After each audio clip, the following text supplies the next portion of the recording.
Okay, सो अभी पहले थोड़े से कुछ क्वेश्चंस देख लेते हैं, PYQ। सो एक क्वेश्चन है अर्ली वैदिक आर्यंस को लेकर के। So the religion of early Vedic Aryans was primarily of, पहला तो ऑप्शन है भक्ति, दूसरा ऑप्शन है image worship and yajna, third is worship of nature and yajna, and fourth is worship of nature and bhakti. Yes, and yajna. ठीक है, सो भक्ति नहीं है, भक्ति तो अभी तक आया ही नहीं है, इमेज वर्शिप भी नहीं आया हुआ है, और सो यज्ञ और nature would be the answer.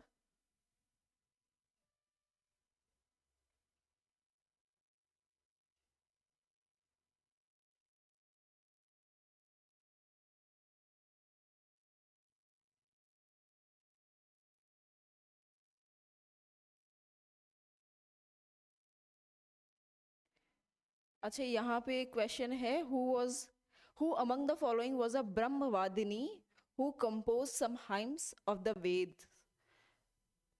चार लेडीज का नाम है, ब्रह्मवादिनी कौन था जिसने वेदों में हाइम्स लिखे थे। So A is Lopamudra, B is Gargi, C is Lilavati, D is Savitri.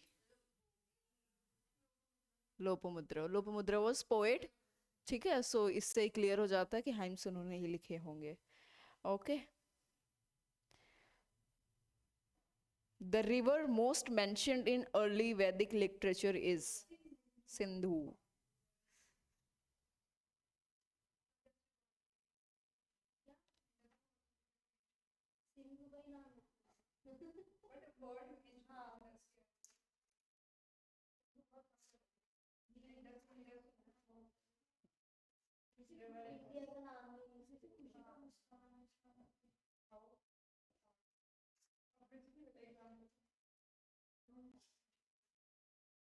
Which one of the following ancient towns is well known for its elaborate system of water harvesting and management by building a series of dams and channelizing water into connected reservoirs?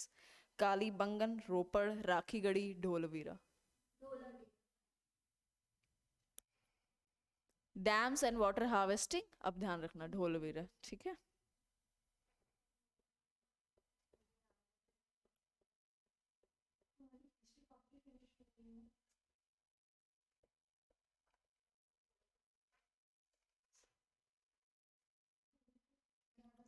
Very few questions.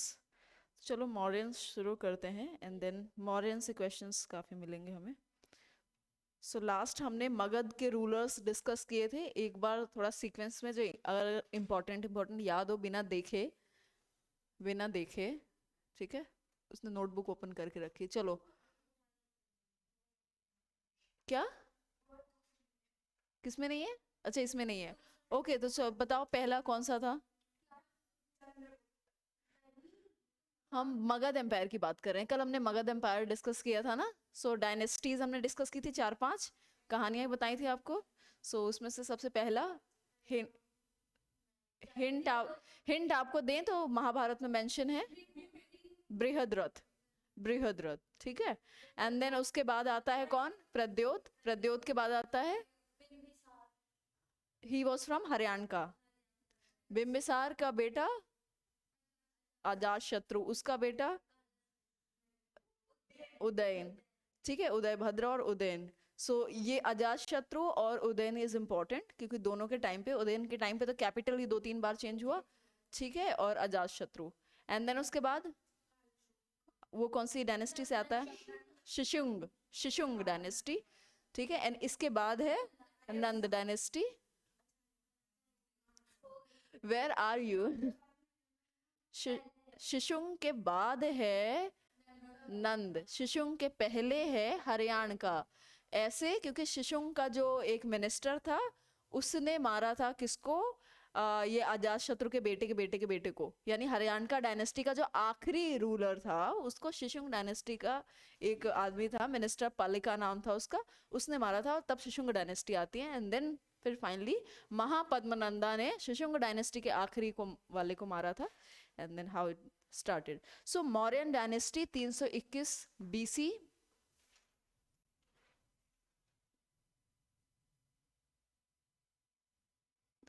Mauryan dynasty दो दो चीज़ें हैं जो इसमें important आती हैं।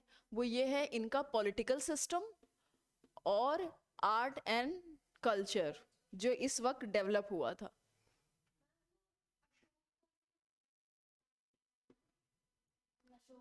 क्या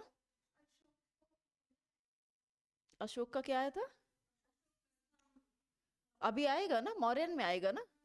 वो मौर्यन डायनेस्टी का था ना, चंद्रगुप्त के बेटे का बेटा। ठीक है, बिंदुसार का बेटा। ठीक है, तो Mauryan dynasty starts from 321 to 185 and BC, yes correct.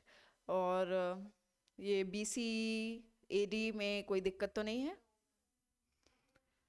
So Mauryan dynasty को स्टैब्लिश करने में सबसे बड़ा किसका सबसे बड़ा या फिर चाणक्य। चाणक्य के नाम एक विष्णुगुप्त भी है, कहीं कहीं पे लिखा हुआ है।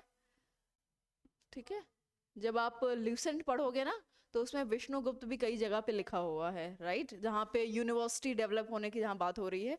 तो चाणक्य को विष्णुगुप्त, चाणक्य और कौटिल्य, इन्होंने हेल्प करी किसको? चंद्रगुप्त मौर्य को to establish an empire.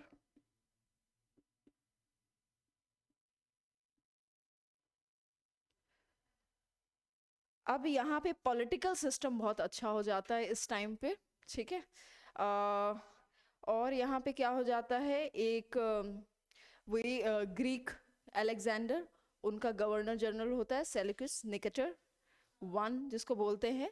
So Alexander ने बेसिकली उसको छोड़ा था वहाँ पे इंडस के पश्चिम में।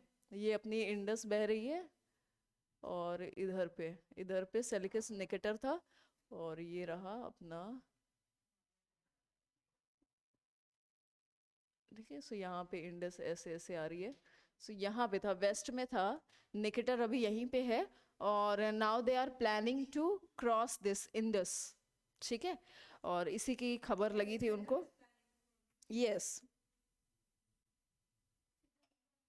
अब हुआ ये था कि ये सुना होगा अलेक्जेंडर के सिपाही, क्योंकि वो ऑलरेडी पूरी दुनिया में उधर ईस्टर्न टाइप में, eastern middle eastern and then European empire में काफ़ी हद तक उसने वैसे ही कर लिया था कब्जा, कॉन्क्वेस्ट। एंड अभी तक कहा जाता है कि यहाँ पर आते हुए ना दो रीज़न थे। एक तो चंद्रगुप्त मौर्य भी इस्टेब्लिश हो गया था, दूसरा रीज़न ये है उसके खुद के सिपाही बहुत थक गए थे और कुछ बीमारी भी उनको हो गई थी। सो ऐसा कहा जाता है ये दोनों चीज़ें मिल गई और उससे हम बच गए। ठीक है, यस, मेनली लौट के चले गए थे, और ऐसा ये भी कहा जाता है सिकंदर यहीं पे मर भी गया था, ही डाइड। एंड बाकी सब चले गए थे, कुछ यहीं पे बस भी गए। और तभी हम देखते हैं कि जो वेस्टर्न पार्ट है वहाँ पे जो जिस लोग हैं उनकी जो जेनेटिक्स है that is kind of different. Because ऐसा माना जाता है कि जो ग्रीक्स थे उन्होंने यहाँ के लोकल लोगों को, जो कि मेनली इंडियंस थे, सो उनके साथ जब वो शादी वादी हुई और उनके जो बच्चे हुए, so they had this both feature. And that's why western part वाले जो है थोड़े से अलग दिखते हैं हमको। ओके, सो यहाँ पे वो आ ही नहीं पाया। एंड हालांकि चंद्रगुप्त मौर्य और निकेटर की थोड़ी बहुत लड़ाइयाँ भी हुई थी, बट उन लड़ाइयों का अंत ये हुआ कि ट्रीटी ऑफ फ्रेंडशिप साइन कर ली गई थी, तो वो मामला शांत हो गया। एंड बाद में शादी भी होगी, और अब वो बताते हैं किससे होती है। और उसका रीज़न ये था, वो शादी होती है और उसके साथ ये वाला एरिया जो है मौर्यन एम्पायर को मिल जाता है दहेज के रूप में। ठीक है, and Chanakya was the one who initiated, like उन्होंने वो दाई वाला काम किया था, रिश्ते बनाने वाला। ठीक है, उन्होंने ये रिश्ता बनाया ही था और इसी पर्पज से बनाया था कि एक स्ट्रेटेजिक जो है एम्पायर हमको इस्टेब्लिश हो जाएगा। ठीक है, क्या हेलेना, या शायद आई एम नॉट श्योर क्या नाम था उसका exactly, but I have to check क्या है उसमें। चेक करो गूगल में, अब मुझे भी थोड़ी क्यूरियोसिटी आ रही है उसका एग्जैक्ट नाम क्या था। हेलेना नहीं भी होगा तो हो सकता है हेलेना उसको डाल दिया गया हो। यस, हेलेना ही नाम था, हेलेना।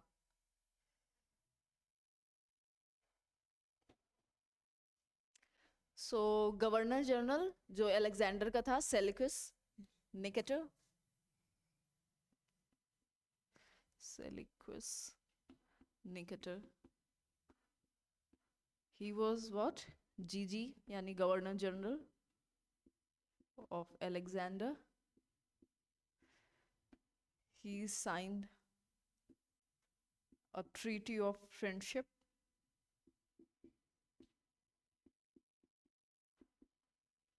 with चंद्रगुप्त मौर्य, जिसको ग्रीक लिटरेचर में शैंड्रोगुप्त भी लिख, शैंड्रो गुप्त, गुप्त नहीं, something something which sounds like Chandragupta, Sandogupta I don't know what, Chandragupta Maurya. ये 11th क्लास की जो बुक है ना उसमें वो नाम भी लिखा हुआ है जो उन्होंने यूज किया था. Okay, treaty of friendship sign की और इसके साथ ही उसने बहुत कुछ दिया था. वो एरिया तो था ही बट उसके साथ वो एरिया दिया नहीं था एज सच, बट वो एरिया हो गया था ओवर द टाइम. ठीक है, क्योंकि अब वो रिश्ता ही ऐसा बन गया था कि वो हो गया. एंड साथ में उन्होंने कुछ हाथी, कैवलरीज ये सब भी दी थी दहेज में. एंड जो डॉटर थी हेलेना, इनका ब्याह हो जाता है उससे. दूरदर्शन में पहले लाइक 90s में दूरदर्शन में जो शोज आया करते थे बड़े अच्छे शोज होते थे. वेदों को लेके होते थे, इंडियन हिस्ट्री को लेके होते थे. So one of the show was about Kautilya और उसमें ये चीज़ बड़ी अच्छे से प्रेजेंट की गई थी.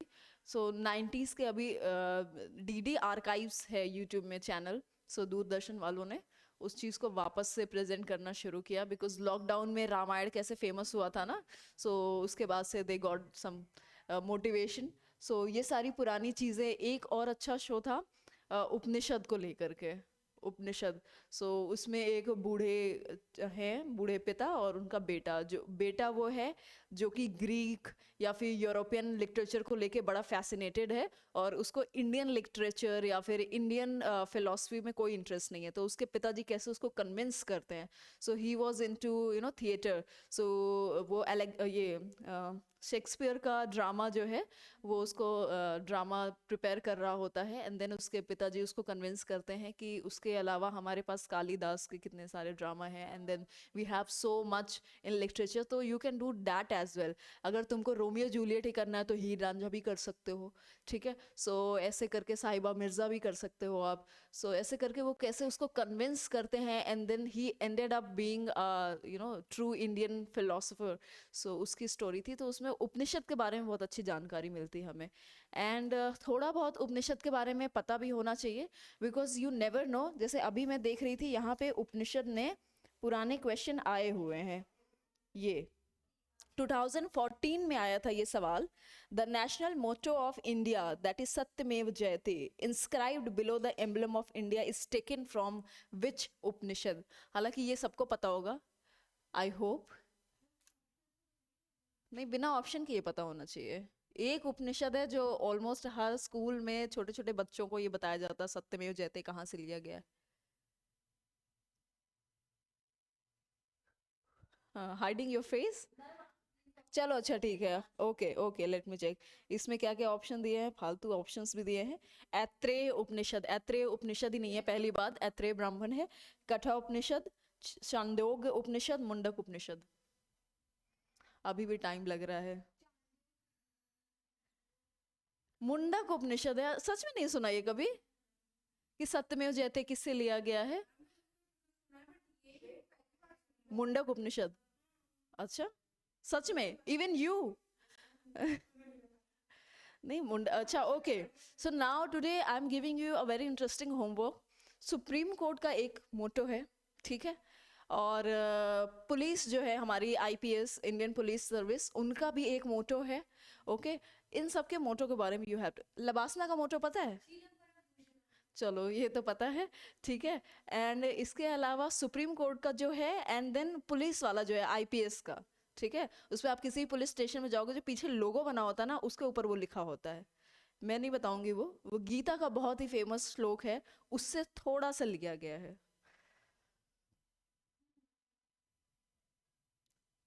थोड़ा सा हिंट दूं, नॉर्मल हिंदी में बोलती हूँ. सो उसमें ये है, पुलिस का जो मोटो है कि जो भी नालायक है, जो अनसिविलाइज्ड है, उसको हम लाइन पे लाएंगे, डिसिप्लिन करेंगे, और जो भी डिसिप्लिन है हम उसकी रक्षा करेंगे. बीच में अभी क्या हुआ था, लॉकडाउन के टाइम पे ही, ये हमारे देश में ये चीज़ें होती रहती हैं। तो एक आईपीएस है, आपको पता होगा, D Rupa, IPS D Rupa, don't know? Sasikala वाला जो सीन हुआ था तिहाड़ जेल में, she was having some extra favours in prison, so उसको उन्होंने ओपन किया था, वो सीसीटीवी सब कुछ डिबंक किया था, so she was in news. नहीं, do it in home, that's why it's homework. Okay, so उसको उन्होंने मीडिया में लेके आई थी, और उसके बाद जो है क्या हुआ था कि उन्होंने गीता का ये श्लोक जो है ट्विटर पे अपना ट्वीट कर दिया था। एंड सम पीपल कमेंटेड कि उनका जो स्टैंस था, तो सब लोगों को लगता था कि ये एक धर्म को लेके कुछ ज़्यादा ही, मतलब शी इज़ लाइक राइटिस्ट। ये हो जाता है, पता नहीं इंडिया में क्या दिक्कत है, कोई भी अगर कुछ बोल दे अपने धर्म को लेकर के तो पीपल आर लाइक अच्छा राइटिस्ट हो, केसरी हो, या फिर क्या बोलते हैं उसको, सैफरन वाले को क्या बोलते हैं, हाँ Sanatani, whatever, in negative sense. So किसी ने उनको कमेंट किया कि ये क्या है, वो क्या है, ऐसा क्यों बोला। सो शी सेड कि when you go into any police station, when you enter any police station, you find this श्लोक, यू फाइंड दिस थिंग। उस श्लोक का भी थोड़ा सा हिस्सा उसमें डाला गया है, एंड दैट्स हाउ, वो हमारा मोटो है। और जितने भी हमारे देश के बड़े इंस्टीट्यूशन हैं, तो उन सब का मोटो किसी न किसी संस्कृत महावाक्य बोलते हैं उसको, महावाक्य, है ना, यानी कि एक छोटे से वाक्य में हमने बहुत सारी बड़ी बातें कह दी। So it's like that. तो इट इज दुष्ट शिक्षकम शिष्ट रक्षकम, ठीक है, यानी ये इन जनरल ये कहा जाता है कि दुष्टों को शिक्षा देना, सही रास्ते पे लेके आना, और शिष्टों को उनका रक्षा करना, प्रोटेक्ट देम, ठीक है। सो ऐसे बहुत सारी चीज़ें हैं, और इसका ये जो पूरा श्लोक है that is also very beautiful. So कुछ कुछ जो मेन चीज़ें, चलो ठीक है, ये बहुत बुरी बात है कि हमारे यहाँ पे बचपन में बच्चों को गीता वीता नहीं पढ़ाई जाती है, ठीक है। प्रेयर्स में जितना रटा दिया, अस्तोमा सदगमय, बस उतना ही हमको याद है, एंड देन उसके बाद नहीं याद है। बट और यही दूसरे धर्मों में देखो, बच्चा छोटा होता है, जैसे ही वो पढ़ना शुरू करता है तो सबसे पहले उसको स्क्रिप्चर बुक्स पढ़ाया जाता है। So at least know something about Gita का, कुछ तो पता होना चाहिए ना। यू नेवर नो कि आपने इंटरव्यू में कुछ चीज़ें लिख दी एंड समहाउ वो कॉन्वर्जेशन इस तरफ पे चली गई कि यू माइट भी आस्क कि भाई अच्छा इसमें क्या लिखा है। जैसे ये सिर्फ हमारे धर्म में ये चीज़ ऐसे लिखी हुई है कि जो आत्मा है, सोल इज इटर्नल, है ना, कि कभी नहीं मरती।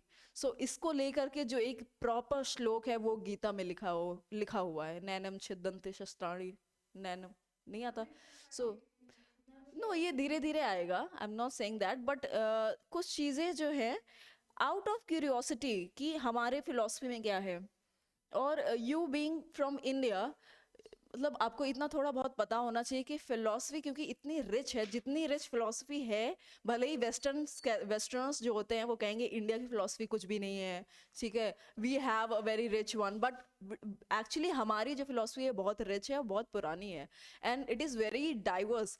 प्रॉब्लम यही है कि हमारी फिलॉसफी इतनी डाइवर्स है, हमारी फिलॉसफी में हर चीज़ को लेके एक्सेप्टेंस है। इसकी वजह से जो वेस्टर्नर्स होते हैं ना, इनको लगता है इनकी फिलॉसफी कुछ नहीं है। दे थिंक कि Hinduism is not an religion at all, सिर्फ इस वजह से क्योंकि हिंदू जो वर्ड आया ये इंडस की वजह से आया है, ठीक है। क्योंकि उस वक्त जब इन्वेडर्स आ रहे थे मुस्लिम, तो उन्होंने ये माना कि सिंध नदी के उस पार जो रहने वाले लोग हैं वो अल हिंद हैं, ठीक है। सो अल हिंद से Hindu, and then Hindustan, and this things happened. So but yes, it is very rich, and out of curiosity, no, जैसे कोई भी चीज़ आती ना आपके दिमाग में कि ऐसा क्यों है, जैसे कुछ लोग होते हैं जो मटेरियलिज्म में बिलीव करते हैं, है ना, कुछ लोग होते हैं जो मटेरियलिज्म, उनको लगता है कि ये भक्ति क्या है, ये सब क्या है, इसमें नहीं करना, मूर्ति पूजा क्या है। सो इंडिया में, हमारे इंडियन फिलोसफी में उसके लिए भी जगह है, हम उसको नकारते नहीं है, काफिर या फिर अथीस्ट बोल के उसको हम नकारते नहीं है। सो उसके लिए भी है चारवाक। सो ऐसी चीज़ें, यानी जो सोचते हो आपके दिमाग में चीज़ें आती हैं, ऐसा नहीं कि हमने फिलॉसफी पढ़ी नहीं है तो हमारा दिमाग नहीं काम करता, बस हमें पता नहीं है कि वो किसका हिस्सा है। सो वो जानने के लिए यू हैव गूगल, ठीक है। So use your phones wisely. Gita कैसे पढ़ना है, ओके, देखो, रामकृष्ण परमहंस का जो मठ है ना, रामकृष्ण मठ, सुना है?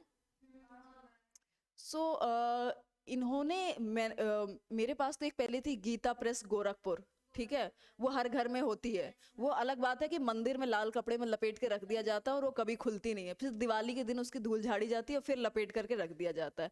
But that is not meant for that. अगर आपके घर में भी पेरेंट्स ऐसा कर रहे हैं तो आप लोगों की जिम्मेदारी बनती है उनको बताओ कि नहीं भाई, इसको पढ़ना है, ये पढ़ने के लिए होती है।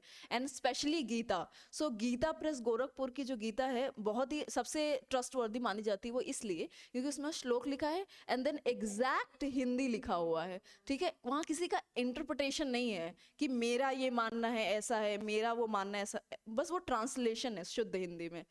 रामकृष्ण मठ की एक गीता आती है जो कि बहुत ही इतनी सी है, इतनी सी pocket book. I will bring that tomorrow. So yes, so मैंने उसको लिया था प्रगति मैदान दिल्ली में। हर साल वर्ल्ड बुक फेयर होता है जो कि एशिया का सबसे बड़ा बुक फेयर होता है। सो कभी मौका मिले तो जाना, इसी टाइम पे होता है। आई थिंक अभी हो गया होगा या होने वाला होगा।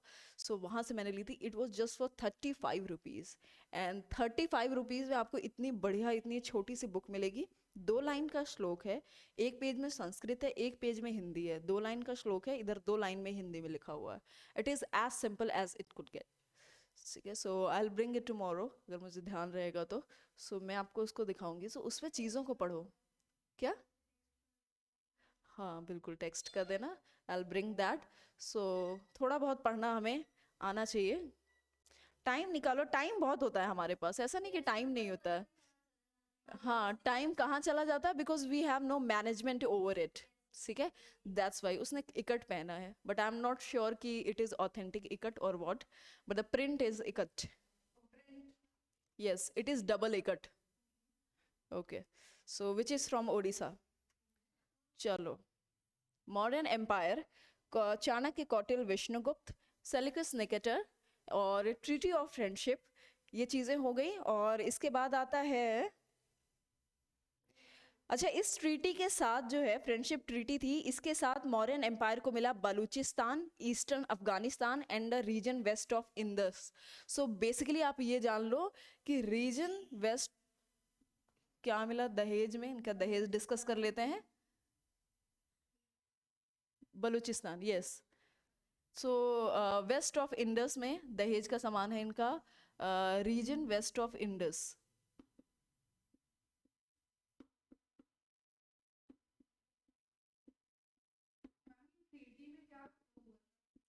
लड़ रहे थे ये दोनों, ठीक है। और जब चाणक्य को आगाह किया था, इसीलिए किया गया था ना कि अलेक्जेंडर के सिपाही इधर पे आ रहे हैं, तो इन्होंने लड़ना शुरू किया। दोनों ने लड़ाई हुई काफी समय तक चलती रही। But then Nicator was a good man, in a sense कि लाइक वहां पे ऐसा माना जाता है ना कि ये जो ग्रीक्स थे ना, कई जगह आप देखोगे, पोरस वाली कहानी सुनी है? पोरस वाली भी सुनी होगी ना, इधर पे था पोरस राजा, है ना। यस, वो इतनी बहादुरी से लड़ा था। देखो, अलेक्जेंडर के सिपाही हैं, जाहिर सी बात है ज्यादा ट्रेंड है, सब कुछ बहुत अच्छा है, सिपाही की संख्या भी बहुत ज्यादा है। बट पोरस इतनी बहादुरी से लड़ा था, इतनी बहादुरी से लड़ा था कि अलेक्जेंडर को लगा था यार, इससे इसकी जो है बेइज्जती करना मेरे लाइक मेरे ईमान के अगेंस्ट जा रहा है। तो उसने उसको बहुत ही इज्जत और सम्मान के साथ जो है उसको राजा की तरह ही ट्रीट किया था। इनफैक्ट उस ये ऐसी कहानी है कि अलेक्जेंडर जब ये पोरस हार गया तो उसके सब सिपाही मर गए, तो तब भी उसने हार तो मानी नहीं थी। तो बट उसने जब अलेक्जेंडर ने पूछा कि क्या किया जाए तुम्हारे साथ, तो पोरस ने बड़ी बहादुरी से कहा था जो एक राजा को दूसरे राजा के साथ करना चाहिए। So Alexander was very impressed and then he treated him with utmost respect, और उसको उसकी जो टेरिटरी थी वापस भी दे दी थी। सो दे वर गुड पीपल। हालांकि अलेक्जेंडर को लोग बेवकूफ भी मानते हैं कि दुनिया जीतने निकला था। How can one person be so egoistic कि वो ऐसा सोचे कि मैं दुनिया जीत लूं। But nonetheless, so Seleucus Nicator के साथ उसकी ट्रीटी साइन हुई, ट्रीटी ऑफ फ्रेंडशिप। अब फ्रेंडशिप ट्रीटी थी और निकेटर को लगा ठीक है, अब ये है ही राजा, इसका इतना बड़ा एम्पायर है तो अपनी बेटी भी दे दी जाए। सो इसने हेलेना के साथ शादी भी करा दी। और हालांकि ऐसा दिखाया गया था Helena was not into that, but then हमारे ये आते हैं और हेलेना को एक तरीके से उसको हम मैनिपुलेट भी कर देते हैं कि देखो इस शादी के बाद जो तुम्हारे देश की प्रजा है, तुम्हारे राज्य की जो प्रजा है, वो भी खुश हो जाएगी और तुम इतने बड़े सम्राट की महारानी बनोगी एंड दिस दैट। सो इसी ट्रीटी में रीजन वेस्ट ऑफ इंडस में बलोचिस्तान, अभी तक बलूचिस्तान का पंगा चल रहा है, एंड ईस्टर्न अफगानिस्तान। बेसिकली आप मोटा मोटी ये समझ लो कि वेस्ट ऑफ इंडस का जितना हिस्सा था वो जो है इनको मिल गया था दहेज में। ऐसे ही मुंबई भी मिला था दहेज में, हम आगे देखेंगे, या शायद मॉडर्न हिस्ट्री में आपको ये चीज़ बताई गई होगी, है ना। सो ठीक है।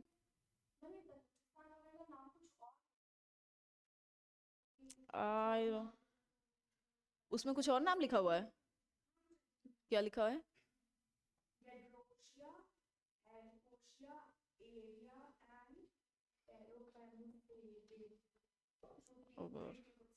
टंग ट्विस्टिंग, लेट मी चेक। या हो सकता है उस टाइम पे जो ग्रीक नेम्स होंगे ना, बट आई डोंट थिंक इतना पुराना नाम वो आपको देंगे। सो ऐसा कहा जाता है कि बलूचिस्तान का जो पुराना समय था वो लगभग 3 हिस्सों में था, हालांकि अभी भी इस्लाम वहाँ पे आ चुका है, ये तब का नाम है। सो तुरन, जिसका कैपिटल था खुजदार, एंड नुढ़ा और बूढ़ा कच्ची, it's very difficult names, doesn't matter, forget it.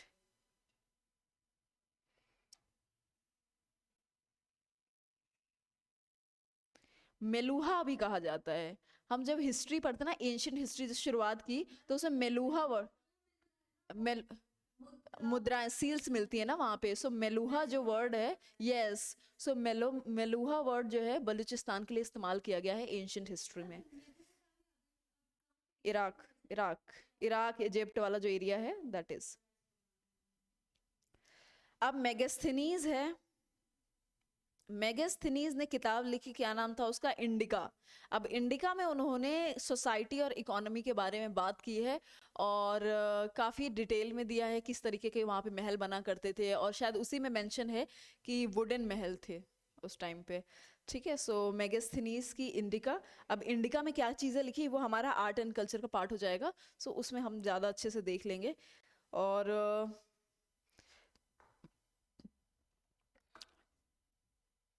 Chandragupta Maurya के बारे में बस इतना ही डिस्कस करते हैं, इसके बाद बिंदुसार एंड अशोक को हम डिटेल में करेंगे। चंद्रगुप्त मौर्य का जो आखिरी फैक्ट है कि towards the end he converted to,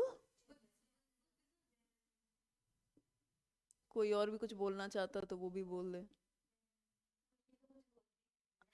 under भद्र बाहु, अंडर भद्र बाहु, ठीक है।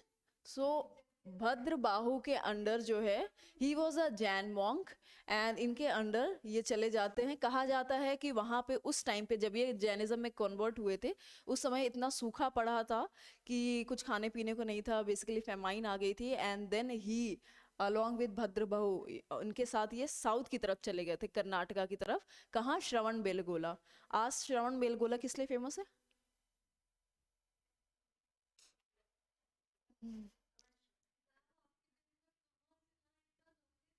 नहीं नहीं नहीं, ये अभी मैं बताऊंगी ना श्रवण बेलगोला, तो फिर आपको ध्यान आ जाएगा। आपने न्यूज में देखा होगा 105 समथिंग फीट की एक मूर्ति है, जिसको, नहीं नहीं विष्णु जी की नहीं, जैन जैन धर्म वालों की है, और उसको, यस, स्टैंडिंग मूर्ति है, और उस पे रोज वो रोज नहीं, हर 12 साल में एक उनका फेस्टिवल आता है, उस पे वो दूध से उसको नहलाते हैं। और जब भी ये करते हैं, हर साल न्यूज़पेपर में छपता है, चाहे वो दैनिक भास्कर हो, दैनिक जागरण हो, हिंदू हो, इंडियन एक्सप्रेस हो, ठीक है। So it is like that. So बहुत ही खूबसूरत वो है, वो श्रवण बेलगोला में ही है। हाँ, ये चीज होता होगा, बट श्रवण बेलगोला में इसलिए क्योंकि वो जो मूर्ति है, it is very long, and काफी ऑस्पिशियस माना जाता है जैनों के लिए। और श्रवण बेलगोला यानी कर्नाटक में है, बैंगलोर से थोड़ी ही दूर पे है वो, ठीक है। सो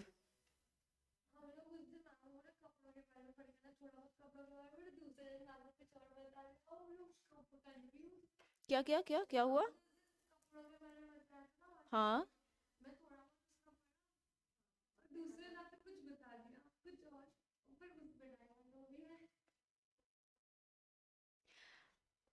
अब क्योंकि ये जैनिज्म में कन्वर्ट हो गए थे, भद्रबहु जो जैन मॉन्क थे, भद्रबहु के ब्रैकेट में लिख देना जैन मॉन्क, तो ताकि बाद में ये भूलो ना ये भद्रबहु है कौन सी चीज, ठीक है। सो और ये क्या हुआ था, जैनिज्म में एक प्रैक्टिस होती है, काइंड ऑफ एथिक्स को लेकर के एक कोड है, उसको बोलते हैं संलेखना, और उसमें कुछ चीज़ें होती हैं, कुछ प्रैक्टिसेस आपको करनी होती हैं, तो ही डाइड डूइंग दैट, उसको बोलते हैं संलेखना। चंद्रगुप्त, यस। सन, यस, अलग से पढ़ेंगे, बट यहाँ साथ साथ में लिख लो ना, जहाँ पे चंद्रगुप्त मौर्य का लिख रहे हो, सो दैट आपको याद करने में दिक्कत नहीं हो। अब ये जो चीज है ना, इसको बिल्कुल भी लाइटली नहीं लेना है। यू नेवर नो, कभी आपके क्वेश्चन पेपर में आपको दिख जाए बैठा हुआ, फिर ये सोचोगे कि ये क्या है। ठीक है, सो जैनिज्म बुद्धिज्म को लेकर के कुछ भी छोटे छोटे फैक्ट, उनकी प्रैक्टिसेस, ये सब आ जाए तो उसको तुरंत वहीं पे लागू। क्या? ये बेसिकली एक तरीके का कोड था जैनिज्म में, कि उस कोड में कुछ प्रैक्टिसेस करनी होती हैं। ठीक है, कुछ काम करने, कुछ ऐसे ऐसे आपको काम करने होते हैं, मतलब काम इन द सेंस अच्छा ही होता है। यस, संलेखना बोलते हैं उसको, और इसके अलावा भी कुछ एथिकल प्रैक्टिसेस भी होती है, and you have to practice that. So sallekhana इसको बोलते हैं। और Chandragupta Maurya died doing this practice. बहुत बहुत कुछ होता है अभी भी, यस।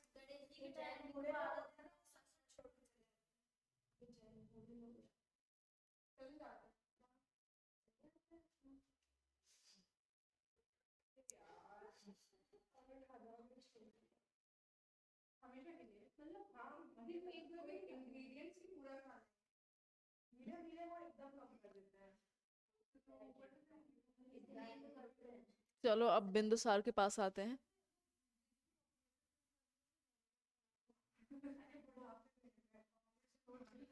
चंद्रगुप्त मौर्य से रिलेटेड छोटा मोटा जो फैक्ट था, उसके टाइम पे कौन सा रीजन ऐड हुआ मौर्यन एम्पायर में, ये इंपॉर्टेंट है। ठीक है, यस, वेस्टर्न, यस।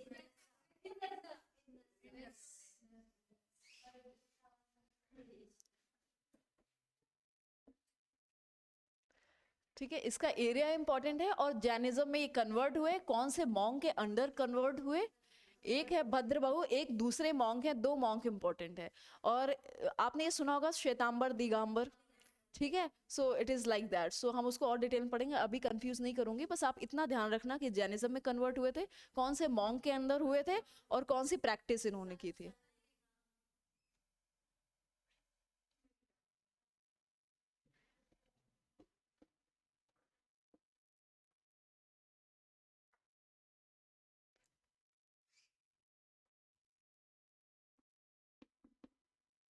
बिंदुसार के टाइम पे बस इतना हमें उसका रीजन याद रखना है, इसके टाइम पे क्या ऐड हुआ था। ठीक है, चंद्रगुप्त का बेटा था ये। और यस, बताया था ना, रानी को जहर दे दिया गया था, वाला कहानी है इसकी, और इसको पेट काट के निकाल लिया गया था। अब इसके टाइम पे क्या जगह मिली थी, कौन सी टेरिटरी थी? That was Odisha. जो आज की ओडिशा है, वहां पे उस जो कलिंग जो था, तो पूरा कलिंग वाला जो एरिया था वो इसके अंडर पे आ गया था बिंदुसार के टाइम पे।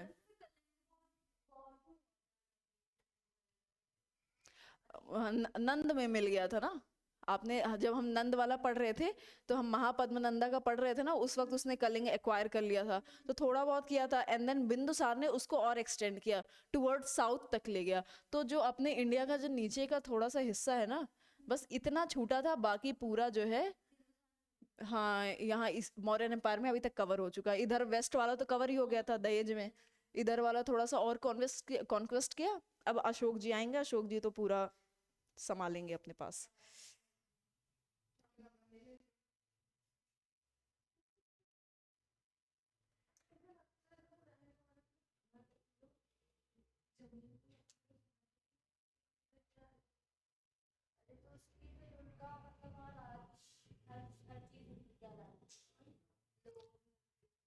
अब एक इम्पॉर्टेंट चीज है, इनके साथ क्या है, इन्होंने एक्वायर किया, acquire Kalinga and almost whole, the word used is everywhere is almost, almost whole of India.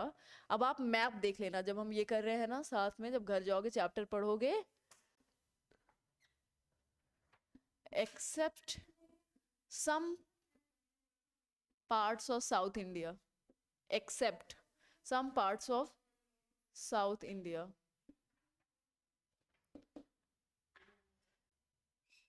थोड़ा सा धीरे बोलो, ठीक है, बहुत तेज बोल रहे हो।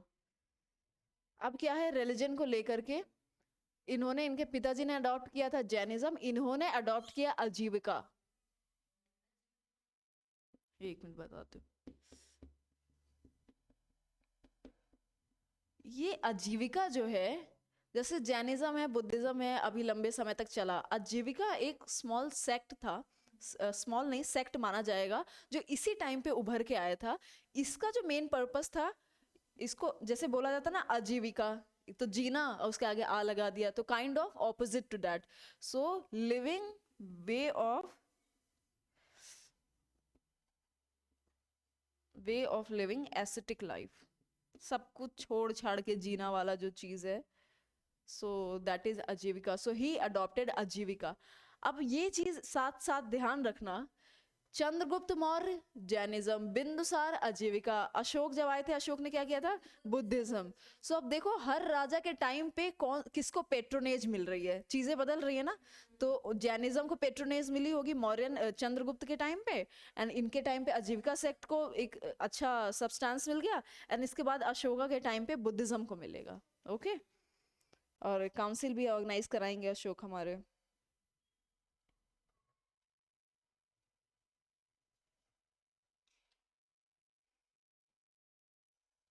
Ashok was very interesting, as in Ashok को तो कई जगह पे जो इंस्क्रिप्शंस मिले थे उनमें उसके नाम भी अलग अलग दिए हुए हैं।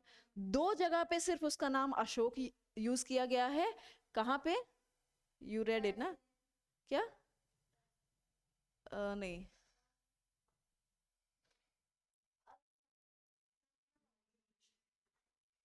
सतना वाला, अच्छा भरूच, यू सेड सतना वाला ना, सतना में एक हाँ भरूच है, बट नो वहां पे नहीं।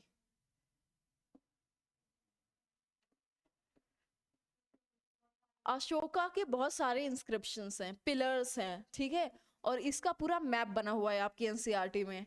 सो आपको एक चीज करना है, जब आप, अच्छा अभी तक तो आप पढ़ रहे हो ना, कि छोड़ दिया पढ़ना?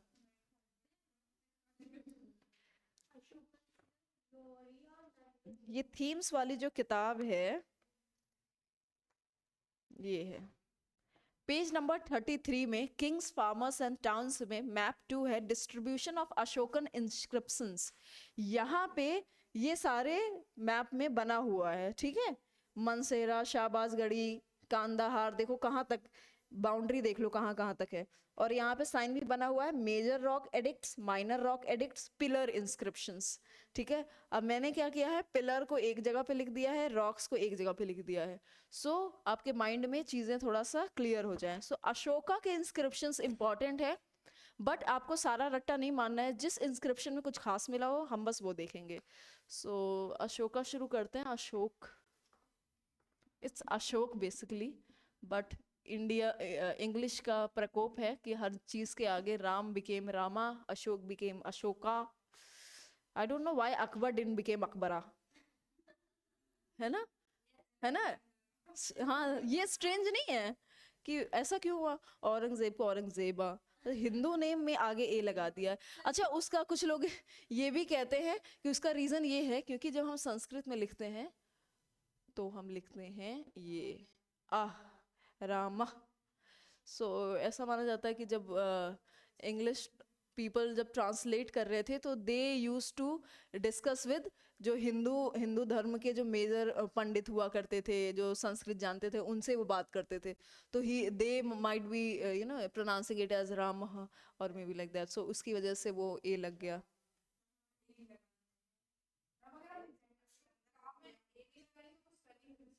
बिल्कुल नहीं होगी, क्यों होगी, बिल्कुल नहीं होगी।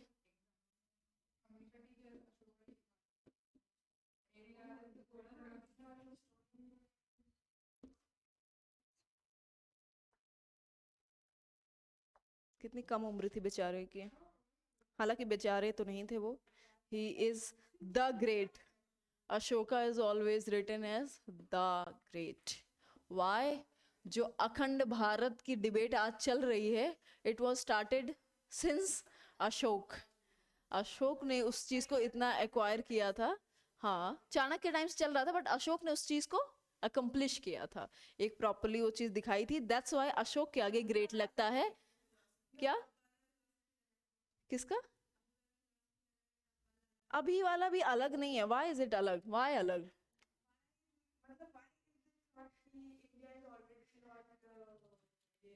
Country. So you are saying कि अभी वाला सही नहीं है? अभी वाला क्यों नहीं सही?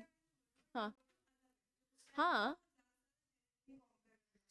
हाँ, इंडिया कंट्री है, वो तो है, बट जब तक मानव सभ्यता रहेगी we always acquire more, that is human tendency. ठीक है। सो रशिया यूक्रेन वॉर जो चल रहा है उसको हम देख ले, या फिर इसराइल पैलेस्टीन अभी तक नहीं चल रहा है, भारत है। बट अगर यही चीज हम सोच रहे होते सो फिर 1971 का वॉर भी नहीं होता। ठीक है। अगर हम ये चीज सोच रहे होते कि अब कंट्री तो बन गई है, अब क्यों लड़ना, अब क्यों अलग होना, है ना। सो ये कभी भी ऐसा कुछ कहा नहीं जा सकता। हालांकि आइडियली सब इंसानों को प्यार से रहना चाहिए, जितनी बाउंड्री है उसमें रहना चाहिए, but this is world full of politics, world full of like acquisition वाली जो टेंडेंसी वो रहेगी। सो मुझे लगता है कि इसमें कुछ बुराई भी नहीं है। अगर पड़ोसी देश बहुत ज़्यादा कमज़ोर हो रहे हैं, खुद को खिला पिला नहीं सकते हैं, तो ये ड्यूटी बनती है बगल वाले बड़े देश की कि उसको अक्वायर करके प्रोवाइड करें। किसकी? अखंड भारत फिलोसफी अभी की जो है, करंट गवर्नमेंट की, और सिंह करंट गवर्नमेंट की कि इन जनरल जो हमारी है, वो बेसिकली ये है ना कि जो अभी तो हम इतना सिक्योर कर लें, अभी के लिए इतना ही काफी है कि ये जो हिस्सा है,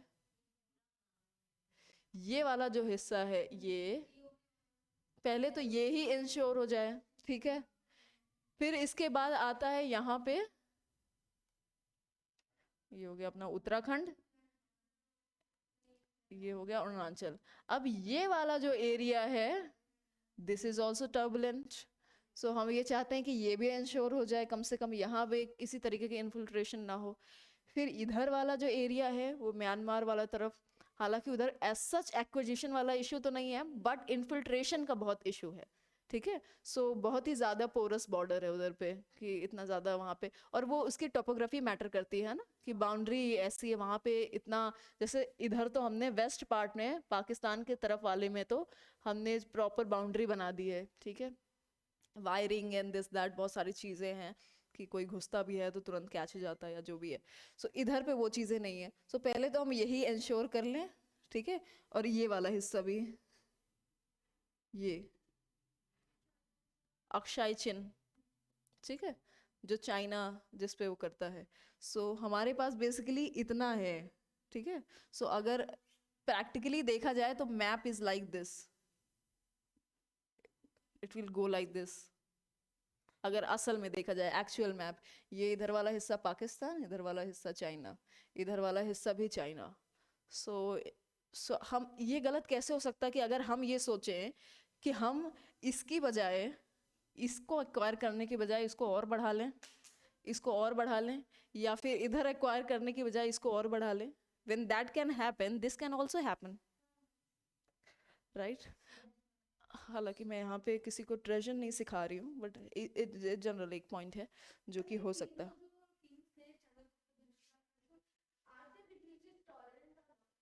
देवर, ये इससे आप समझ सकते हो।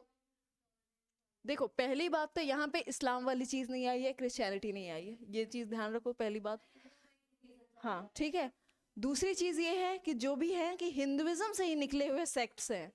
सो वहां पे रिलीजियस टॉलरेंस है। ठीक है।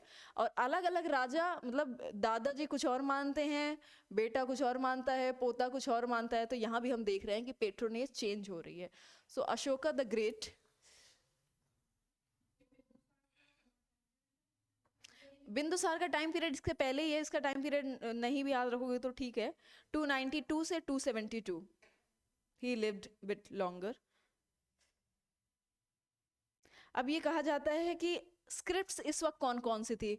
एक है खरोष्टी,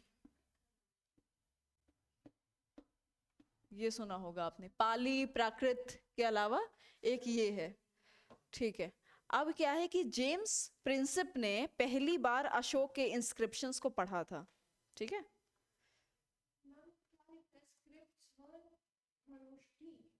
खरोष्टी। इसी वजह से बिकॉज ही यूनिफाइड, वो भी हम आगे और अशोक तो अभी शुरू किया है हमने, डिस्कस कर लेंगे, आज जस्टिफाइड हो जाएंगे क्यों कहा गया द ग्रेट।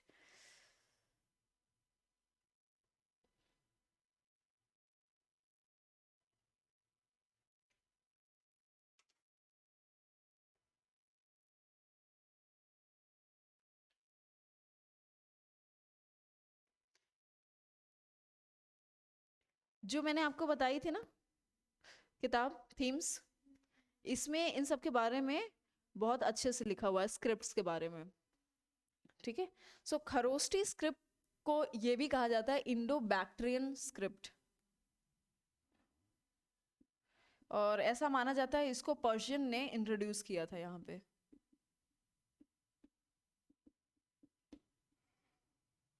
इसको डिसाइफर किया गया, डिसाइफर मतलब किसने इसको पढ़ना सीख लिया, was James Prinsep. This is very like बहुत ही बेसिक इंफॉर्मेशन है ये, जो 6th क्लास की एनसीईआरटी में भी लिखी हुई है। ठीक है, so James Prinsep is considered as first person who was able to read Ashokan inscripts, ठीक है, inscriptions और scripts। okay, everybody said one person हाँ, इसने deciphered by James Spencer, yes। खुशी, क्या लैंग्वेज? अच्छा, पर्शियन, ऐसा माना जाता है Persian language, so kind of mix language थी ये, पर्शियन ग्रीक से सब मिली हुई थी। ठीक है, सो खरोष्टी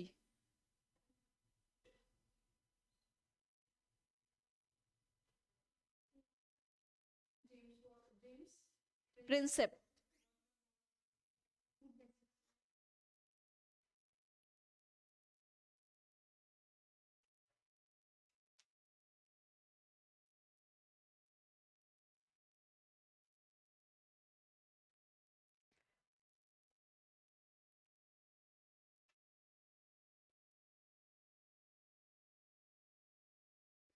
माना जाता है इन्होंने अपने 99 भाइयों को मारा था to get to the throne. Hmm, हाँ, तो ये भाइयों को तो मारने की ऐसे ही होता था ना।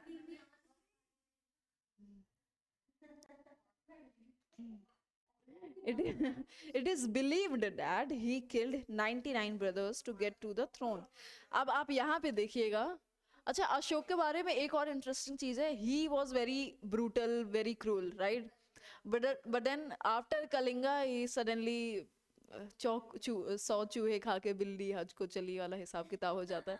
पूरा जीत लिया, सब कुछ एक्वायर कर लिया, अब हम सिर्फ ज्ञान की बातें करेंगे, धम्म की बातें करेंगे। ठीक है, so it is like that. अच्छा, ये भी कहा जाता है कि ये इकलौते राजा हैं जो कलिंग का जो वॉर लड़ रहे थे, सो बड़े ही ferociously he fought that war, but जब वॉर वो जीत गए थे तब उनको रियलाइज हुआ कि ये बहुत गलत है और उन्होंने बीच में ही छोड़ दिया था। So he is the only king जिसने वॉर को जीतते हुए छोड़ दिया था। सो इतना मतलब इतना ब्रूटल था वो, इतना ब्रूटल वॉर था। सो वॉर ऑफ कलिंग जो है इनके लिए इम्पोर्टेंट है। इनके कुछ नाम है, अशोक नाम है, एक है देवनम पियदासी, ठीक है, ये सुना होगा आपने। इनके नाम है अदर नेम्स, एक तो पियदसी।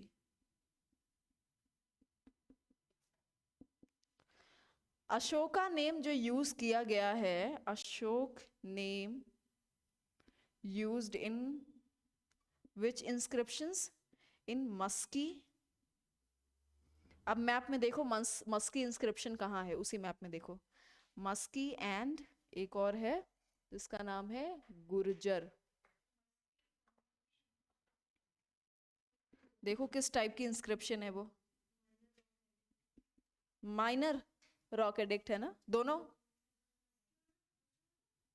गुर्जर। सो मस्की इज, हाँ, which one is pillar? Gurjar is pillar और Maski is minor rock edict. क्या? एक एक सेकंड बता रही हूँ।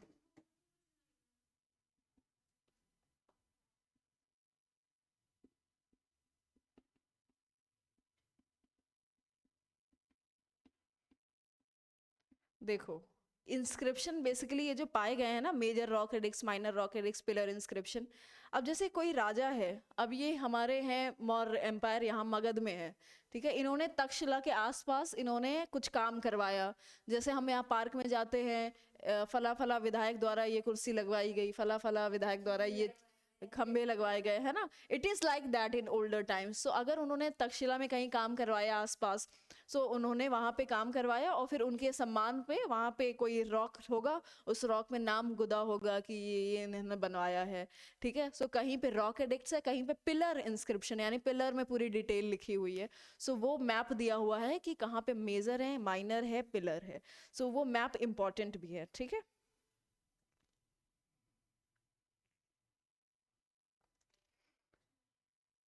ये आप देखना, इसी थीम्स वाली किताब में मेंशन है कि ये देवनम पियदासी किस इंस्क्रिप्शन में लिखा हुआ है या किस एडिक्ट में लिखा हुआ है। इस चैप्टर को जब आप पूरा पढ़ोगे, so you will get to know. So इसके आगे लगा दो question marks, so that you fill that area, ठीक है। इसमें नहीं है थीम्स, थीम्स इसमें भी मेंशन होगा, थोड़ी बहुत इंफॉर्मेशन इसमें भी मेंशन होगी, बट वो जो थीम्स वाली किताब है उसमें कलरफुल तरीके से मैप बना हुआ है। So it will be easy to understand and remember. किस किस में है मतलब? जो अशोक वर्ड जो इस्तेमाल किया गया है सिर्फ इन दोनों में है, ठीक है।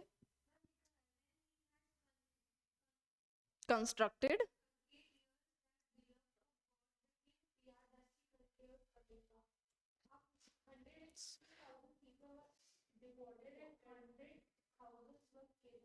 Okay okay okay. So you have to read that, और थीम्स वाली किताब भी पढ़ना, सो उसमें और अच्छे से दिया हुआ है।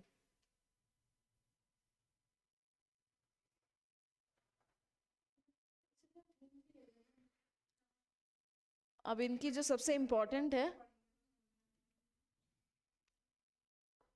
देवनम प्रियदर्शी हो गया, और एक और खास बात है, खास बात या फिर वही धम्म वाली बात है, वो आती कैसे है। सो वॉर ऑफ कलिंग, कलिंग का जो युद्ध हुआ, उस युद्ध को जीत भी गए महाराज, बट उसको बीच में छोड़ दिया, ठीक है।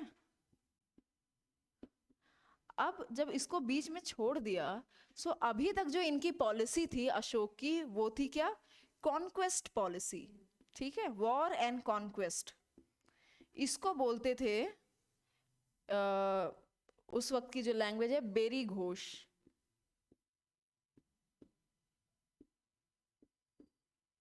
चक्कर आ गया? ठीक है, कॉन्क्वेस्ट पॉलिसी थी इनकी, यानी फिजिकल कॉन्क्वेस्ट, भेरी घोष। अब इससे इनको बदलाव आ गया वो कलिंग वॉर के बाद, कल्चरल कॉन्क्वेस्ट। हम सांस्कृतिक रूप से जो है कॉन्क्वेस्ट करेंगे, बिना झगड़े के, प्यार मोहब्बत से।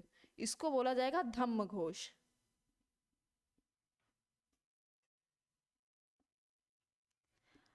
अच्छा, थीम्स बुक में पढ़ने के लिए इसलिए भी प्रेशराइज प्रेशराइज क्या करती हूँ, सजेस्ट करती हूँ, इसलिए भी क्योंकि उस बुक में जब आप पढ़ोगे, so there are blue boxes, ठीक है, bluish purple boxes, and you will find anecdotes.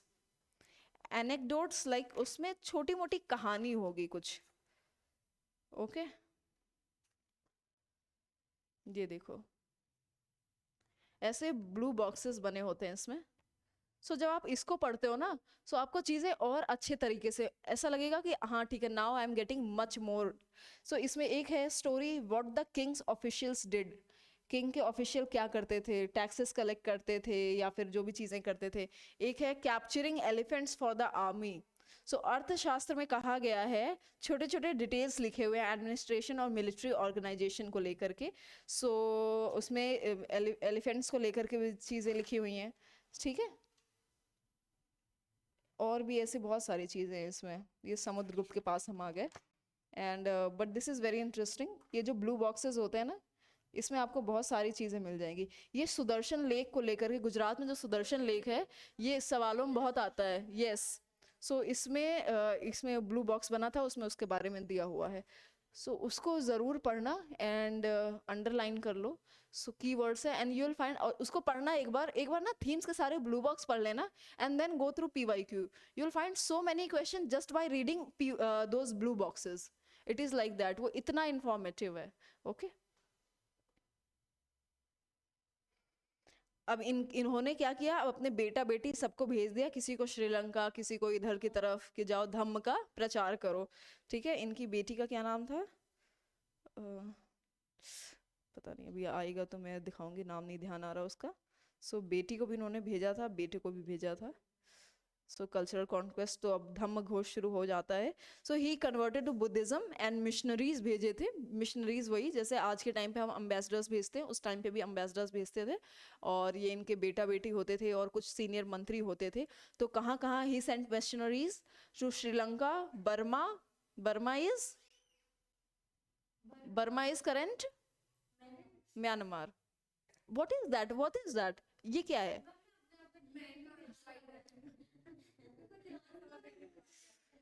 Burma and other countries, ठीक है, सो आसपास की कंट्रीज हैं, वहां सब मिशनरीज उन्होंने भेजे थे।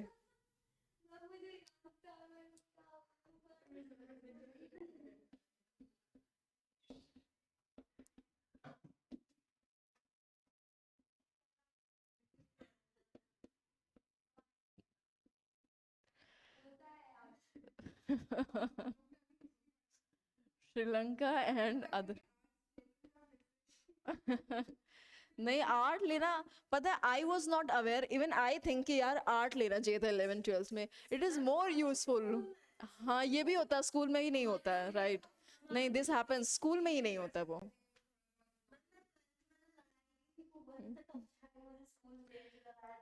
और अशोक ने क्या कराया था, क्योंकि ही कन्वर्टेड टू बुद्धिज्म, तो थर्ड बुद्धिस्ट काउंसिल जो हुआ था पाटलिपुत्र में, अशोक ने ऑर्गेनाइज करवाया था।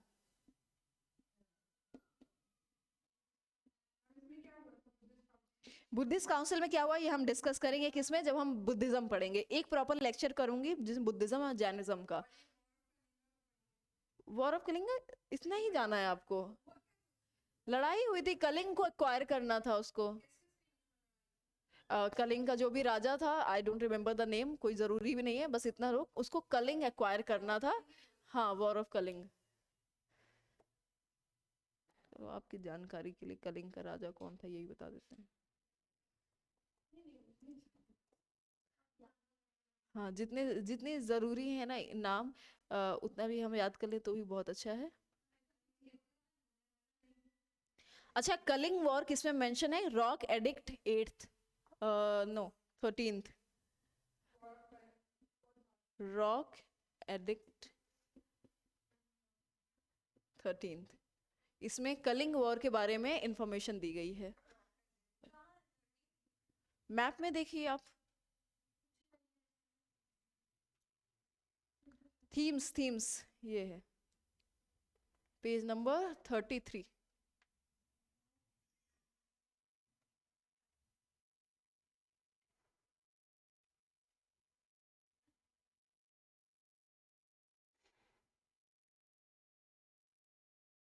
अब अशोक के धम्म के बारे में बात करते हैं, अशोक के धम्म के बारे में हम यहाँ बात कर लेते हैं, बुद्धिज्म वाली हम बात अलग करेंगे।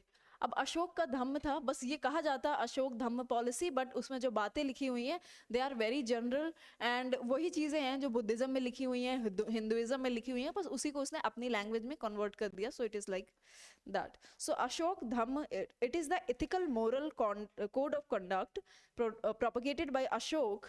और इसमें क्या था कि बेसिकली पीसफुल को एग्जिस्टेंस होगा हमारे समाज में एक दूसरे के प्रति, और इसके लिए जो उसने मंत्री स्पेशली बनाए थे उनको धम्मा महामात्रा बोला जाता है, धम्म महामात्र,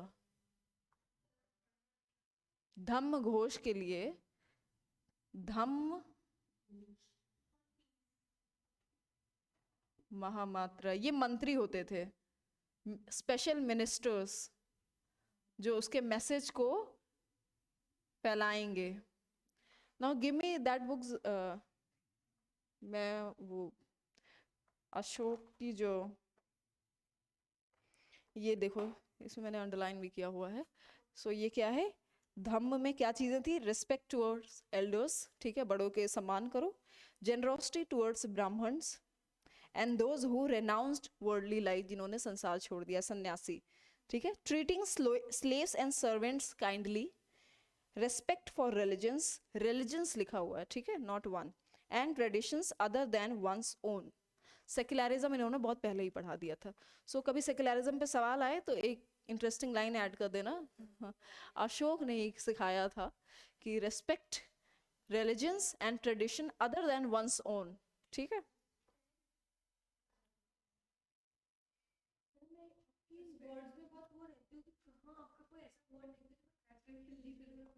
लिख दो लिख दो, respect religions and traditions other than once own, bracket में लिख दो अशोक धम्म पॉलिसी। अशोक धम्म बस लिख दो, Dhamma is known as Dhamma policy. अब इस एम्पायर के 5 मेजर सेंटर थे, पॉलिटिकल सेंटर्स अशोक के, 5 मेजर पॉलिटिकल सेंटर्स। मेजर जैसे हमारे यहाँ आज क्या है, दिल्ली है, उस तरीके से 5 थे, क्योंकि इसका साम्राज्य भी तो कितना बड़ा था, राइट। सो एक तो हमारा हो गया पाटलिपुत्र, ठीक है, दूसरा हो गया उज्जैनी, तीसरा हो गया Takshashila, Tosali and Suvarnagiri. Pataliputra was capital, Takshashila, Ujjaini, Tosali, Suvarnagiri. अब ये सब मैप में अवेलेबल होंगे। सो आप जब आप इस मैप में देखोगे तो आपको रियलाइज होगा कि जो ये इतना बड़ा पूरा एम्पायर था, ये 5 चीजें उन उसको कवर कर रही हैं, उस पूरे एम्पायर को। सो ऐसा नहीं हो सकता कि एक पाटलिपुत्र में ही बैठा बैठा आदमी तक्षशिला को भी गवर्न कर सकता हो। तो हमें एक centre, kind of strong centre वहां भी बनाना पड़ेगा, एक साउथ में बनाना पड़ेगा, एक सेंटर यानी उज्जैन हो गया हमारा। सो इस तरीके से सब जगह उसने पॉलिटिकल सेंटर एक काइंड ऑफ हार्मोनियसली फैला रखे थे ताकि मैनेजमेंट अच्छा हो। तक्षशिला और Ujjaini long distance trade routes में आते थे, ठीक है। उज्जैन यहाँ पे हो गया अपना, और तक्षशिला उधर, ओके। सो ये जो ट्रेड रूट्स होते थे उसमें ये आते थे, इस वजह से एक रीजन ये था। सुवर्णगिरी बेसिकली गोल्डन माउंटेन को कहा जाता था, कहाँ पे रहा होगा, ऊपर, ओके। सुवर्णगिरी, नो, ज्योग्राफी में अगर थोड़ा बहुत भी पढ़ा होगा तो कहाँ पे हम गोल्ड कैसे कहते, कर्नाटक, राइट, सुवर्णगिरी इस कर्नाटक, ठीक है।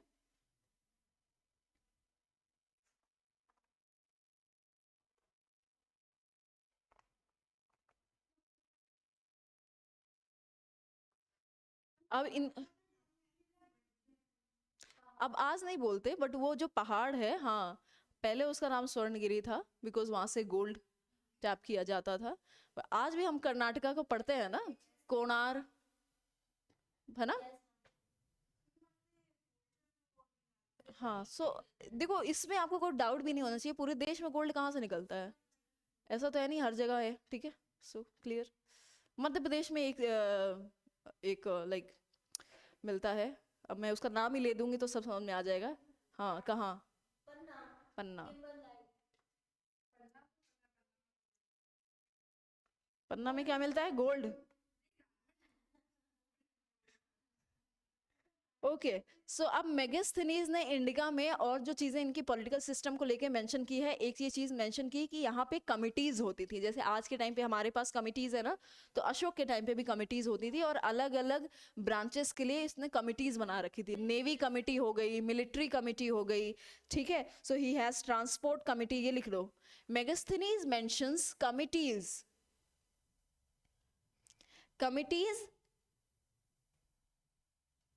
committee with 6 subcommittees, मतलब ही हैड ए कमिटी जहाँ के 6 सब कमिटीज थी, और उनका नाम है, किस किस के लिए था ये ध्यान रखना, क्योंकि हो सकता है ऑप्शन में उन्होंने अपने मन से कुछ ऐड कर दिया, सो आपको पता होना चाहिए कि ये नहीं है, ठीक है। 6 सब कमिटीज थी, पहली ट्रांसपोर्ट को लेकर, दूसरी नेवी को लेकर, तीसरी फुट सोल्जर्स, चौथी हॉर्सेस, फुट जो पैरों पे चलने वाले जो सिपाही हैं, फुट सोल्जर्स, ठीक है।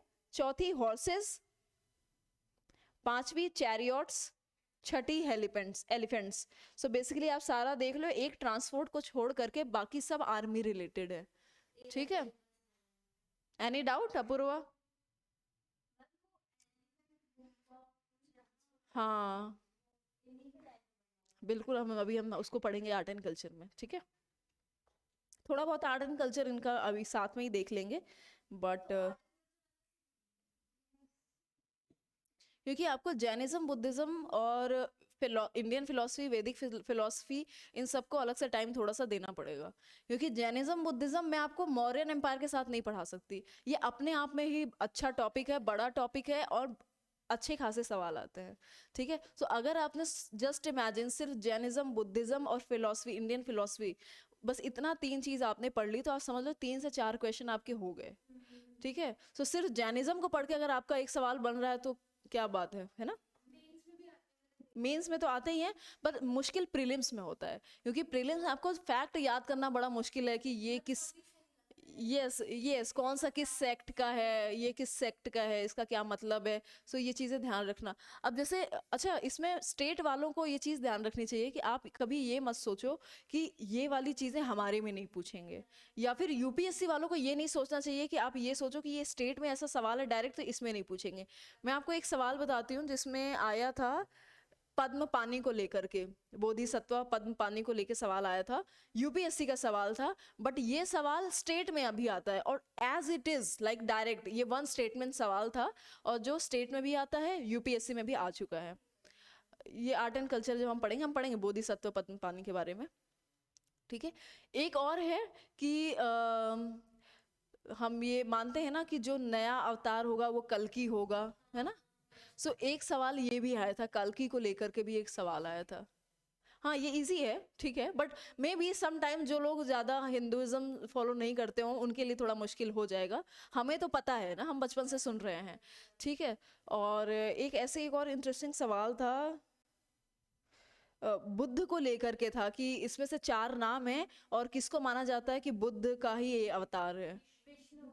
नहीं नहीं, बुद्ध को विष्णु का अवतार माना जाता है, वो भी बाद में ये माना गया, लेकिन 4 नाम थे, उसमें से बुद्ध का अवतार कौन है इनमें से, in that sense I am forgetting that, but ऐसे सवाल आए थे। लाइक वो मैं देख के ढूंढ के बताऊंगी यार, इसमें नहीं होगा वो, देख के बताऊंगी। सो it is like simple question in among these 4 options which is not correct, मतलब एक स्टेटमेंट का सवाल होगा। सो दोनों में होता है, यूपीएससी में भी आएगा, स्टेट में भी आएगा। सो इसीलिए यस, सो ये जो छोटी छोटी चीजें हैं जैनिज्म, बुद्धिज्म या रिलीजन को लेकर के, ये चीजें अपने को पता होनी चाहिए। उपनिषद इसलिए बोल रही हूँ क्योंकि now Upanishad is taking some sort of importance, like they are asking questions on Upanishads as well. So जो important उपनिषद हैं बस हमें उतना पता होना चाहिए, ठीक है, important कौन सा है, ठीक है। उपनिषद के खंड कौन कौन से हैं, ज्ञान खंड है, कर्म के लेकर के है, और भी जो भी हैं।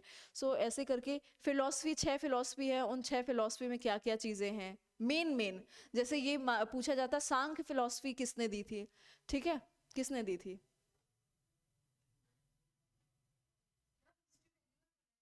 अच्छा अच्छा ठीक है, कोई बात नहीं, कोई बात नहीं, आपने भी नहीं पढ़ा। Sankhya philosophy one among the 6 philosophies Kapil Muni ने दी थी, ठीक है। सो ऐसे न्याय फिलोसफी किसने दी थी, मीमांसा किसने दी थी, वेदांता का क्या सीन है, या फिर ये भी पूछ लिया जाता वेदांता फिलोसफी में है क्या, मतलब उसमें 4 सेंटेंस होंगे, 4 ऑप्शंस होंगे, और शॉर्ट में लिखा होगा। वेदांत फिलोसफी बेसिकली सबसे मॉडर्न फिलोसफी में सबसे ज़्यादा रिलेटेबल वेदांत फिलोसफी मानी जाती है, क्योंकि वेदांत फिलोसफी यानी यहाँ पे वेदों का अंत हो रहा है, और वेदांत फिलोसफी में मेनली उपनिषद्स की बातें हैं, ठीक है। सो आज की डेट में जो भी नए फिलोसफर्स होते हैं ना, you will find them they are mostly believers of Vedanta. Okay, so Vedanta is more practical, more pragmatic, ठीक है। What, art and culture, okay, what is Vedanta, end of, no that is fine, end of Veda, वो तो कोई भी थोड़ा बहुत हिंदी समझने वाला कह देगा, वेदांत मतलब वेदों का अंत, बट वेदांत में है क्या, बस वेदांत में है क्या, मतलब क्या है वेदांत फिलोसफी में। चलो।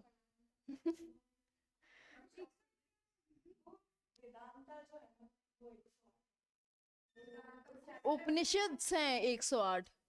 वेदांत 108 नहीं है, उपनिषद 108 हैं, ठीक है, 108 उपनिषद है। और हर उपनिषद में आई will bring one Upanishad tomorrow, ठीक है। Yes, yes, I read a lot. उसने थोड़ी बहुत देखी है ये जब आई थी, बट उसने सारी नहीं देखी। सो उपनिषद भी है, ज्ञान खंड, तो जो सत्य में जयते हैं, सो मैं वो आपको दिखाऊंगी मुंडक उपनिषद में किस तरीके से लिखा हुआ है, तो आपको काफी इंटरेस्टिंग लगेगा वो। हाँ। थोड़ी बहुत पापा की, and then I added my books as well, ठीक है।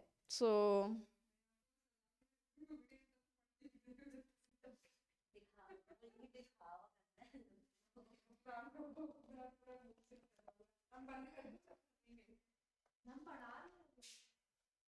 एक मिनट, बस एक चीज और लिख लो इसमें, एडमिनिस्ट्रेटिव सिस्टम में, अभी सर भी नहीं आया ना, सो एडमिनिस्ट्रेटिव सिस्टम में एक चीज लिख लो। कुछ वर्ड्स हैं, कभी कभी ये सवाल आ जाता है, कुछ तो क्लियर होंगे। पुरोहित यानी पंडित हुआ उनका, ठीक है। सेनापति यानी उनका कमांडर, ओके।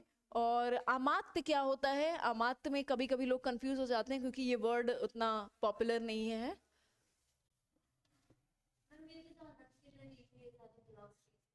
क्या क्या चाणक्य दिए गए हैं? हाँ हाँ, यस, ये जो नाम है ना, यस बिल्कुल। सो पुरोहित इज प्रीस्ट, सेनापति इसको लिखने की जरूरत नहीं है, जो अमात्य इज ऑफिशियल्स, ओके। और टैक्सेशन इनका क्या था, 1/6 of the produce, which is very fair, like 1/6 of the produce.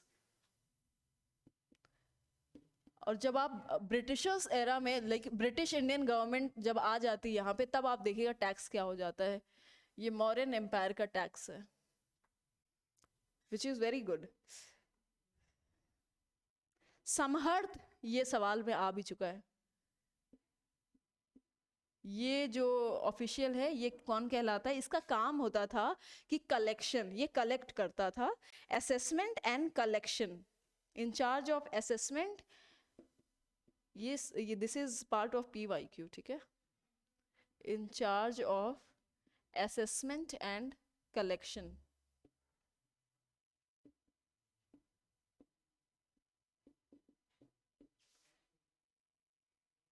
सन्निधाता, ये दोनों ही सवाल का हिस्सा थे। This, I think this is most recent one, Sannidhata, PYQ में देखना। He was chief custodian of the state treasury, माल खाने का कस्टोडियन था।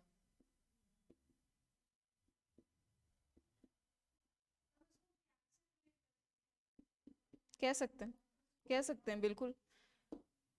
ट्रेजरी, स्टेट ट्रेजरी, राज्य का जो माल खाना होता है। ऐसा कहा जाता है कि जो राजस्थान में एक ट्राइब है, मीणा, सुना है? मीणा ट्राइब, जब रिजर्वेशन में उनको सबसे ऊपर स्टेटस मिला, ST रिजर्वेशन में राजस्थान में।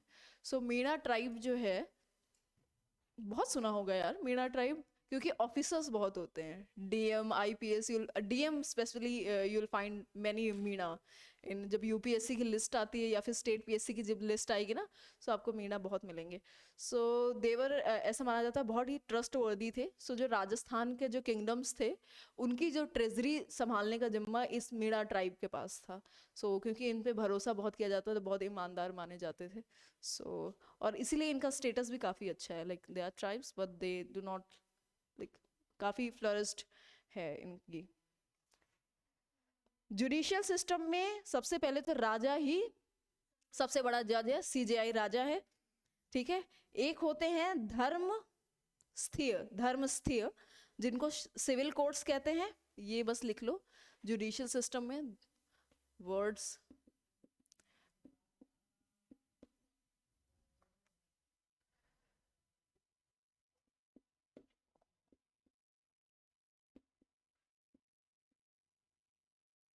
This is civil code. Civil code का मतलब पता है? सिविल कोड, क्रिमिनल कोड, मैंने मेरे ख्याल से एक बार डिफरेंस बताया था, ठीक है, क्लियर है। कंटक शोधना, क्रिमिनल कोड्स।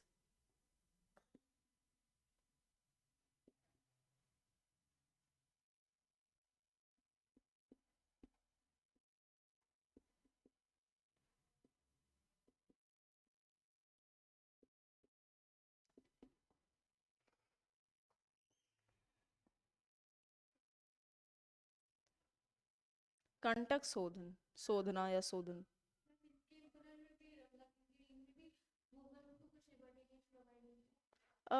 ऐसा नहीं कह सकते हैं, बट कोई ऐसा प्रोमिनेंट नाम भी नहीं है। सो हम ये कह सकते हैं रेयरली। अब जैसे संघमित्रा, यस नाम याद आ गया। सो संघमित्रा नाम था उनकी बेटी का। अब उन्होंने अपनी बेटी को, राजकुमारी को भेजा था एज एन एम्बेसडर, ठीक है। सो ऐसे रेयर केसेस थे, यानी जो राजा की बेटियां, मंत्री की बेटियां। जब आप फतेहपुर सीकरी जाते हो ना, तो बीरबल की बेटी के लिए महल बना हुआ है। किसी ने देखा है, सुना है, नहीं सुना? फतेहपुर सीकरी में बीरबल की बेटी के लिए भी महल बना हुआ है। सो वो जो मेन महल है उसके बस सामने ही है, वो महल बनाया गया था उनकी बेटी के लिए। अब जाहिर सी बात है, बीरबल की बेटी थी तो हो सकता है उन्हीं की तरह बहुत स्मार्ट भी हो, बुद्धि वाली हो, इसी वजह से उनको इतनी खास जगह मिली। सो अच्छा, बाजीराव मस्तानी आई थी तो उसको लेके काफ़ी कंट्रोवर्सीज हुई थी, but Mastani was very able. अब कैसे वॉरियर, यस यहाँ की थी वो। सो she was very able, like उस समय पे बाकी सबको तो इतनी वो नहीं होती थी ना। तो एक उसमें खास बात ये थी कि इन जनरल तो राजकुमारियों को इतना ज़्यादा वो था ही नहीं, है ना, घर में ही रहती थी, शादी हो जाती थी। बट जो सीख जाती थी, है ना, शस्त्र और शास्त्र, सो उनकी इंपॉर्टेंस रहती थी। So Mastani was one of those women. सो वो शस्त्रों और शास्त्रों दोनों में वेल वर्स थी। And she use to go along Bajirao as well fights में, एक्चुअली में। नहीं, हाँ उसमें बस उतना ही दिखाया, उसमें तो बॉलीवुड वाला उसमें आ जाता है, बट इन रियलिटी भी। यस, वो पद्मिनी, शी वॉज तो डिफरेंट, वो तो अलग ही लेवल था। ठीक है, सो कल हम डिक्लाइन पढ़ेंगे, डिक्लाइन ऑफ मौर्यन एम्पायर। और डिक्लाइन का सबसे बड़ा क्या, हाँ, सो डिक्लाइन का सबसे बड़ा रीजन क्या था? Brahmanical traditions.